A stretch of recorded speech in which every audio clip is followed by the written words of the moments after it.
Bonsoir. Pourquoi un 25 décembre, mon père? Pourquoi Noël s'appelle Noël d'ailleurs? Alors, Noël s'appelle Noël, en fait c'est un dérivé de dies natalis, donc du latin, donc natale encore en italien, et ça a dérivé avec le vieux français et c'est devenu Noël, donc ça veut dire naissance.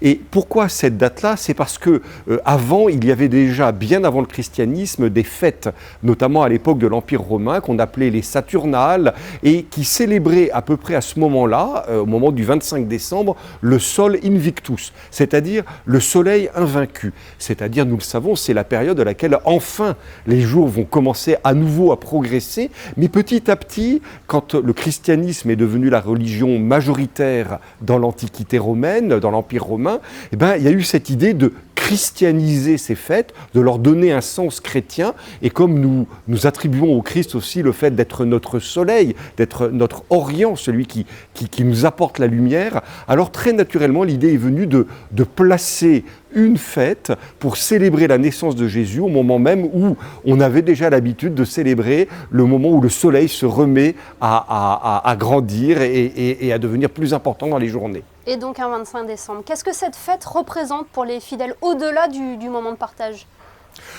Cette fête, c'est vraiment l'occasion, je crois, ce que nous admirons dans la crèche, c'est un Dieu tout-puissant qui a créé le ciel, la terre, l'univers. Et ce Dieu veut se faire proche de nous. Et quand il veut se faire proche de nous, il arrive comme un petit enfant dans le dénuement. Et c'est quelque chose qui nous touche profondément parce que peut-être dans notre Occident, on a eu l'habitude de mettre autour de cette fête beaucoup de choses très matérielles, qui sont sympathiques, le repas de Noël, les cadeaux, mais quand même le sens profond de cette fête, le sens d'un Dieu qui s'appauvrit, qui se rend pauvre parmi les pauvres, qui vient partager notre condition humaine, et ça c'est une immense joie. Et d'ailleurs dans la nuit de Noël, nous disent les évangiles, les bergers ont l'apparition d'un ange, les bergers autour de Bethléem, qui leur dit une grande joie pour l'humanité, pour les hommes de bonne volonté, un sauveur vous est né. Christian Venard, cet entretien est également l'opportunité d'aborder une nouvelle collaboration entre Monaco Info et le diocèse. Elle débute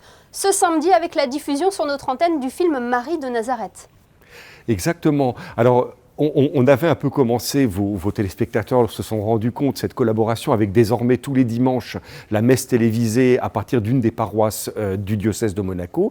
Et puis on a voulu aller encore un petit peu plus loin et donc régulièrement, tous les 3-4 mois, nous proposerons ensemble, le Monaco Info et le diocèse de Monaco, un film avec une thématique chrétienne, plus ou moins directe, et à la suite de ce film, un débat, on a d'ailleurs tout simplement appelé ça le débat, avec en plateau un peu des spécialistes. Alors pour la première, la diffusion du film Marie de Nazareth, et puis après nous avons reçu un père dominicain, un des plus grands spécialistes actuellement de l'exégèse, qui a dirigé dans la collection bouquins le dictionnaire Jésus, et on a voulu lui poser la question, est-ce que tout ça c'est juste des pieuses légendes ou est-ce que c'est vrai? Alors rendez-vous avec grande joie le 25 soir sur Monaco Info pour voir le film et pour en débattre après.